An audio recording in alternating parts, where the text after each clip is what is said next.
Me sünnime võrdsetena. Oleme kõik seaduse ees võrdsed. Kedagi ei tohi halvemini kohelda ehk diskrimineerida näiteks rahvuse, naiseks või meheks olemise, poliitiliste eelistuste, vanemate või muude tunnuste tõttu. Seda võrdsuspõhiõigust oleme kinnitanud 100 aastat kõigis Eesti põhiseadustes. Ihalus võrdsuse järele viis meie esivanemad orjusest välja ja tiivustas iseseisvat riiki looma. Teise ilmasõja õuduste varemeil tõdeti, et tapatalguteni viis inimeste ässitamine üksteise vastu rahvuse, soo, puude, usu ja eri ühiskonnakihtidesse kuulumise tõttu.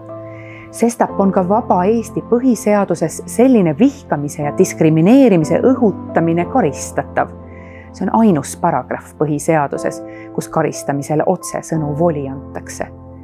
Sest oleme kogenud okupatsiooni algi, millise õõvani säärane inimeste üksteise vastu ässitamine võib viia.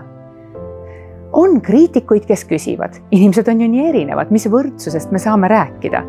Vastupidi, meil kõigil on omadusi, mida me ise endas muuta ei saa ja ometi peavad meil olema võrdsed võimalused teha tööd, õppida ja kindlustada ning arendada Eesti riiki. Hoidkem ligimese armastust oma südames ning jäägem julgelt kas või eriarvamustele, olles ikkagi üksteise suhtes lugupidavad.